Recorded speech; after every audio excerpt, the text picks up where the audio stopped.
Okay, hello, good day everyone. So for today, we're going to have our new discussion which is about electromagnetic radiation or EMR. So first, tingnan po muna natin what is electromagnetic radiation, ano nga bang function niya, and how do we encounter the EMR. So sabi niya dito, electromagnetic radiation or EMR is energy produced by vibrating electrically charged particles. So, pag sinabi natin EMR po, these are the vibration of charged particles. Pag sinabing charged particles, ano naman yon? So, when we say charged particles, ito po yung nasa atoms. Diba yung tinakod natin from last time? Pag sinabi natin atoms, diba? Ano ba structure ng atom? Anong meron sa atom?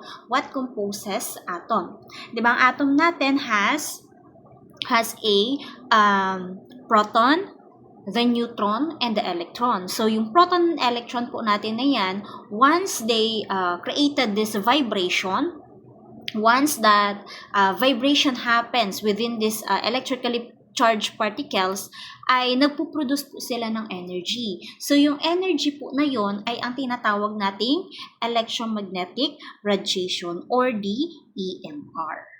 Okay po? So, yun yung ibig sabihin ng EMR. Next, sabi niya, unlike mechanical waves, electromagnetic waves do not need a material medium to travel. They can move through air, water, and empty space or vacuum. So, ano sinasabi po dito? Sinasabi lang dyan that the difference, di ba po, between, na-discuss na natin to from last time, the mechanical waves and electromagnetic waves is that ang mechanical wave po, kailangan niya ng medium to travel. Okay, like for example, yung sound, the water waves, the seismic waves, or yung waves on a rope. Diba po? So that is an example of mechanical waves. Well, pagdating naman sa electromagnetic wave does not need a medium to travel. Bakit po? Kasi nga, it can travel through air, through water, and even through spaces po. Diba? For example, we have light, radio waves, microwaves, or mga X-ray, yung mga different types of electromagnetic radiation, electromagnetic wave. Diba? So, yung mga yun, hindi nila kailangan ng medium para makapag-travel sila, unlike kay mechanical waves. So, yun po yung ating difference between mechanical and electromagnetic waves. Okay. So, next one po, sabi niyo dito, every electromagnetic wave has important characteristics.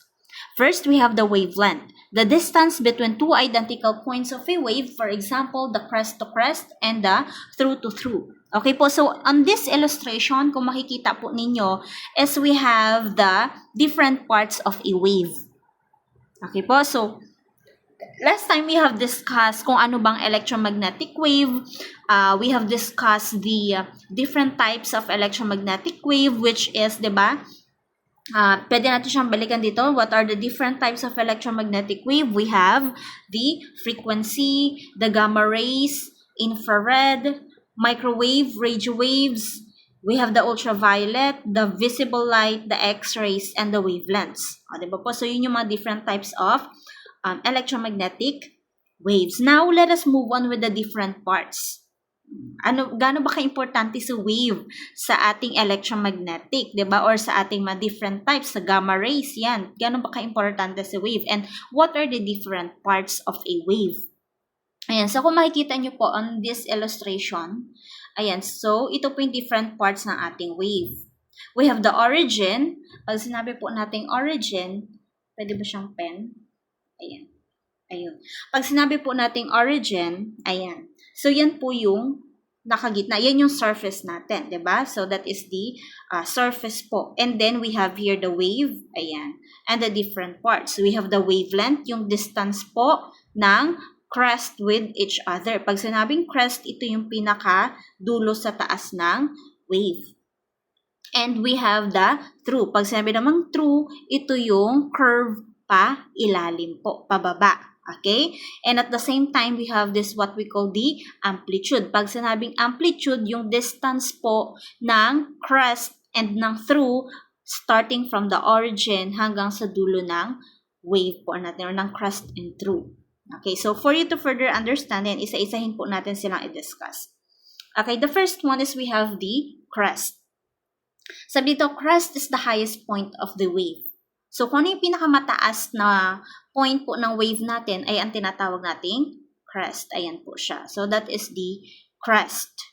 Next one is we have the wavelength. Ang wavelength naman, the wavelength of an EM or electromagnetic wave is the length between two crests of the electric or magnetic field strength. Pag sabi natin wavelength, yan po in short is the distance between the highest point of a wave or the crest. And at the same time, the distance po from the through. So, ito yung sinasabing crest to crest, through to through. So, that is the wavelength. Okay, next one, we have the amplitude.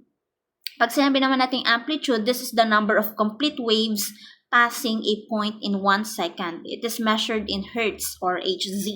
Ayan po, pag sinabi naman natin amplitude, yun naman yung distance ng crest and through coming from the origin. So, di ba yung ginawa ng example last time when it comes to earthquake, halimbawa ganyan, di ba, by with the help of the amplitude, we recognize kung gaano ba kalakas yung earthquake, kung ilan ang kanyang magnitude, ganyan po. So, that is the amplitude, the distance of a crest and through coming from the origin. Okay, the next one is we also have the frequency. Itong si frequency, ano po ba talaga pag sabi natin frequency? Pag sabing frequency, this is the number of cycles or vibrations per second.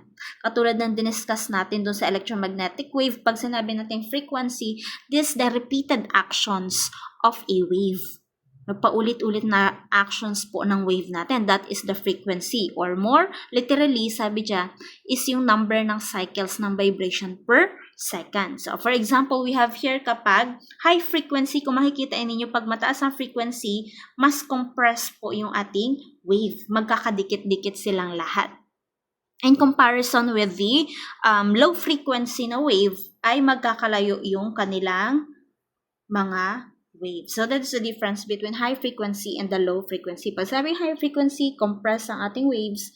Pag low frequency, mas malaki yung distance ng ating waves from each other. Okay, so for our frequency, meron tayong formula dito, which is frequency is equals to 1 divided by time. Hindi pa naman natin siya nagamit yan later on the discussion na po. And then, ang units natin dyan is hertz or Hz. Okay, next one. Ayan. So, sabi niya, what happens when we squeeze the wave? What happens to the frequency if we squeeze the wave closer together? Katulad na example natin kanina dito, di ba? Sabi dito na kapag pag nag-squeeze ang waves natin, pag nag-compress ang wave, ang nangyayari ay meron tayong tinatawag na high frequency. Kapag magkakalayo ang waves, that is low frequency. Ngayon, ang tanong niya dito, anong pwedeng mangyari kapag halimbawa nagkaroon ng compression ng wave or may high frequency?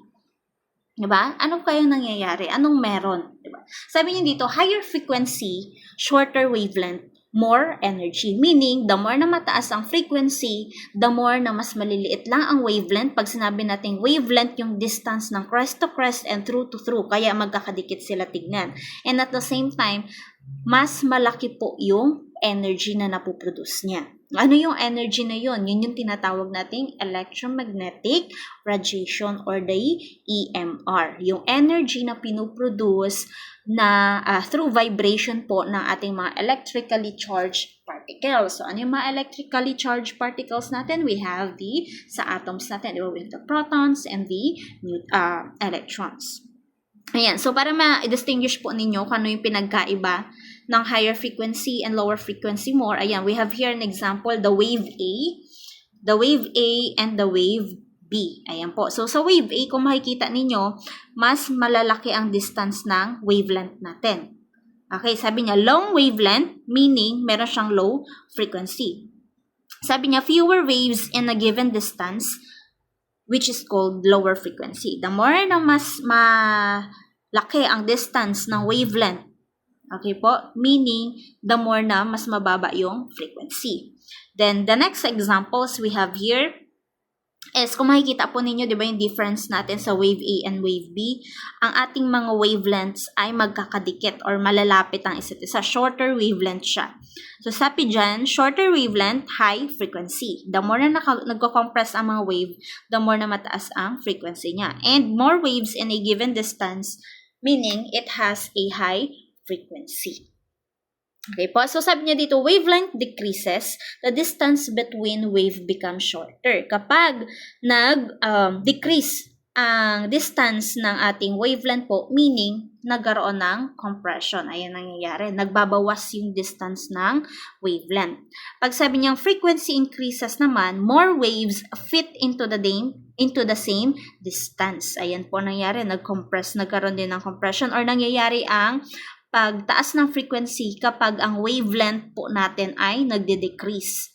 Kasi syempre kapag nagbawas yung wavelength, yung distance ng wavelength, di ba parang sumisikap siya, nagdidikit-dikit yung mga waves. So kapag nagdikit-dikit yung mga waves, nagka-create siya or nagpo-produce siya ng higher frequency. And once na nag-produce ng higher frequency po yung mga waves natin, the more na nagpo-produce siya ng or nagbibigay siya ng more energy. Kaya sabi niya, the energy increases. Higher frequency waves carry more energy. So, the more na magkakadikit-dikit yung ating mga waves, the more na mas mataas yung energy. Kaya 'di ba sa kung mapapansin niyo halimbawa sa earthquake, 'di ba yung mga ginagamit nating tool, we have the seismograph, 'di ba? Kapag halimbawa makikita ninyo yung wave niya is dikit-dikit siya, 'di ba? Mas mataas po yung magnitude ng earthquake kasi nga mas malakas yung napoproduce na energy. Ganun lang po siya sa to identify the low frequency and high frequency.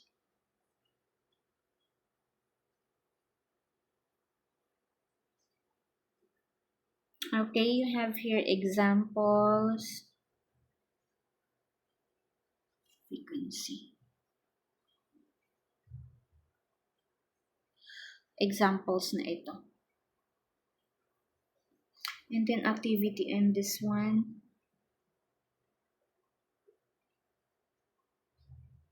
Susunod na lang ito.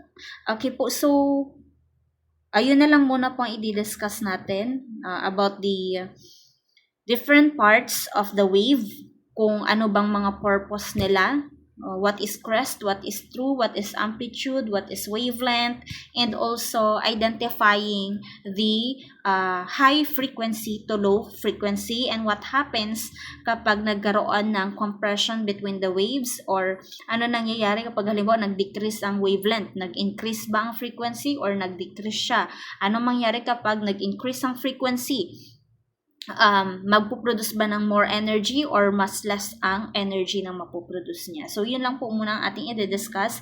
And then, intindihin po siya at aralin. Madali lang naman yan at mga different parts lang po ng waves. And at the same time, dito po sa mga hindi natin na-discuss on the different parts of the different types of electromagnetic waves, you can just read it and understand it on your own po. Kaya nyo naman na siyang intindihin niya. At na-discuss ko naman na yung mga una. Tatlo na lang ata hindi natin na-discuss. Yung iba hanggang infrared ako, yung iba hanggang ultraviolet. So, ito yung hindi talaga natin na-discuss. The visible light, X-ray, and wavelength. So, visible light, literal po, halimbawa is yung liwanag, 'di ba? So, X-ray naman, we have here yung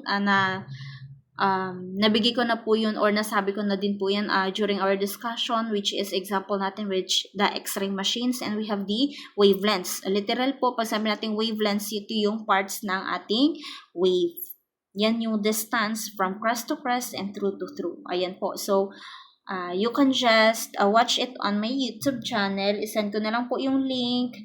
Aralin, intindihin. Wag lang pong panoorin ng pasadahan. Intindihin po natin para pagbalik, we can have your activity or quiz. Ano po mas preferable natin dyan? With this following activities po, ayan, yung mga, we have our formative assessments. Ayan.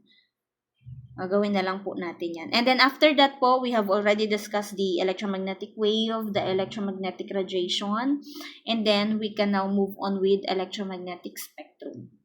Next na po ito. Ito na ba yung last niya? Yes, electromagnetic spectrum. O, pag sinabi natin spectrum, di ba, yan yung sinasabi natin, the range or the level of waves. So, kung saan ba yung may pinakamataas na frequency and may low frequency. Okay po? So, that will be all. Thank you so much for listening. I hope you learned something and stay safe po sa ating lahat.